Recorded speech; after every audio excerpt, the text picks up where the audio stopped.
안녕하세요. 백수이창 이백수입니다. 세계를 누비는 해외 동포 애국 방송 백수이창은 오늘은 동해안을 찾았습니다.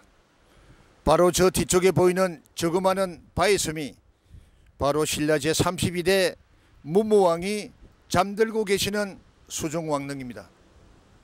일찍이 무무왕께서는 유언으로 나는 죽어서 동해의 용이 돼서 나라를 지키겠다는 유언과 함께 바로 저곳에 잠들고 계십니다. 따라서 오늘의 백수창은 이곳에서 방송을 하겠습니다. 그동안 많은 시청자들은 백수의 창에 대해서 궁금증을 가지는 것 같습니다. 한때 용감하게도 날카로웠던 백수의 창이 부러진 것이 아닌가라고 염려하는 분들도 계셨습니다. 따라서 오늘은 짭짭한 기분으로 지난 3, 4개월 동안에 있었던 일들을 솔직 담백하게 말씀드리려고 합니다. 그래서 제목도 징역 8월에 집행유예 2년이라는 제목으로 창을 열겠습니다. 지난해 9월이었습니다. 백수의 창은 지구 정반대쪽인 브라질 상파울에서 오픈했습니다. 이민사회와 이민자들의 생활에 대한 애환을 조명하고 자라나는 2세, 3세들의 성공담을 담아서 방송하자마자 지구촌으로부터 많은 격려와 뜨거운 반응을 받아왔습니다. 동포사회와 조국에 충성하는 메신저 역할을 한다는 자부심으로 열심히 방송했고 보람도 느꼈습니다. 그러던 지난 연말부터 조국 대한민국은 엄청난 정치적 희오리 속에 휩쓸리게 되었고 현직 대통령이 탄핵당하는 국가적 위기를 맞았습니다. 예로부터 우리나라는 동방지 예의국으로 상부상조하는 미덕으로 살아온 나라였습니다. 건국 이후에는 반공을 국시로 하는 자유민주주의 체제를 유지했으나 지금은 양극화되는 대립으로 치솟고 있습니다. 해외에서 조국을 바라보는 백수의 창도 나라를 사랑하는 마음에서 차마 이를 외면할 수가 없었습니다. 그래서 작년 11월부터 처음의 의도와는 달리 애국 시민들의 목소리 함께 동참하면서 미필적 고의로 문재인은 빨갱이라는 제목으로 방송을 했고 그 조회수는 무려 33만 명이 넘었습니다. 그러나 선관위에서는 이 사실을 허위사실 유포 혐의로 고발당했고 언론들은 백수의 창을 제19대 대통령 선거법 제1호라고 보도했습니다. 이때부터 백수의 창은 고난이 시작되었습니다. 지난 4월 6일에는 검찰에 소환돼서 강도 높은 조사를 받았습니다. 4월 19일 날에는 박근혜 대통령에게 구속영장을 발부했던 대한민국 사법부의 권위 있는 최고 판사로부터 구속영장 적부심사를 받았습니다. 한때 총가를 듣고 13년간을 나라를 지켰던 이 백수는 해병대 출신으로 전역과 동시에 브라질 정보부의 태권도 사범으로 추천돼서 파견되었습니다. 그 후 36년간의 이민상회를 통해서 직선제 브라질 한인 회장을 역임했고 개척 1세대로서 조국으로부터 충성해서 국민 훈장을 받았고 또한 브라질 정부로부터도 외교 민간 훈장을 받은 바 있습니다. 그리고 지금까지 단 한 건의 범죄 사실이 없다는 점들이 인정되어서 다행스럽게도 불구속 기소가 되었습니다.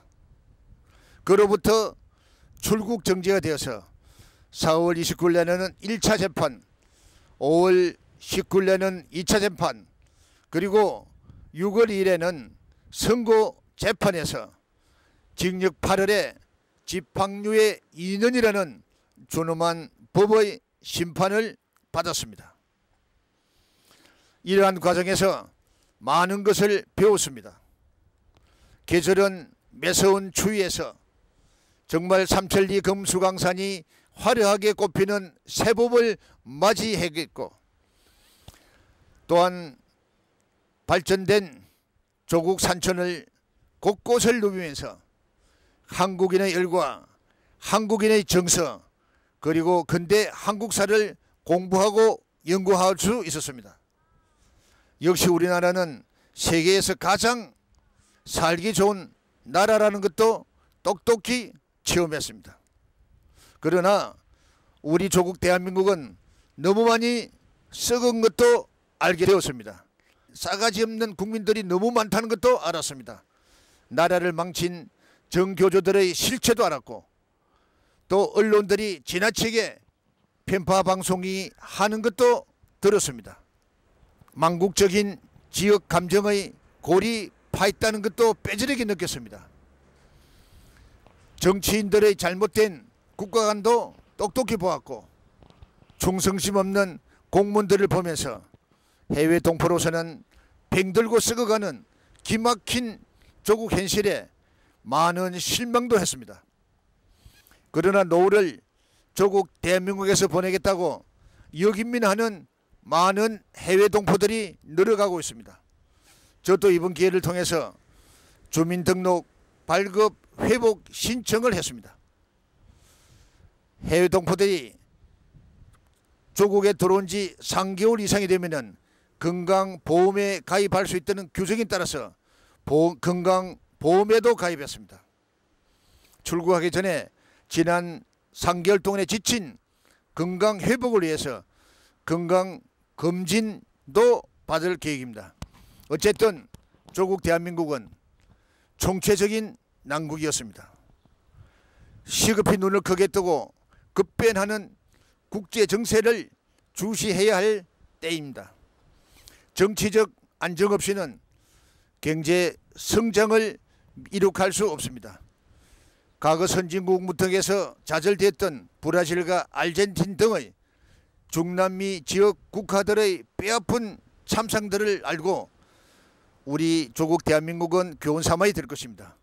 또다시 조국 대한민국에 IMF가 와서는 안 될 것입니다. 그러기 위해서는 정치적 이념과 사상적 대립에서 벗어나서 국제 경쟁력에 발맞추는 통큰 정치를 해야 할 대통령이 절실히 필요할 때입니다. 새로운 정부는 42%의 국민의 선택을 받았습니다.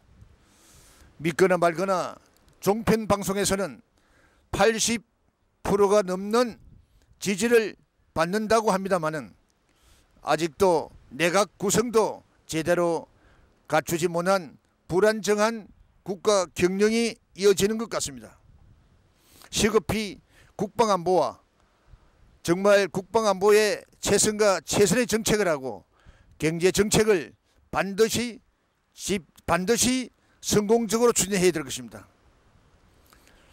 나라가 이렇게 혼란스러울 때 해외 근무라는 나태한 정신을 가진 외교 공무원들도 해외 동포들에게 민폐를 끼치고 또 나라를 망신시키는 이러한 외교 공무원들에게도 반드시 절퇴를 가해야 할 것입니다.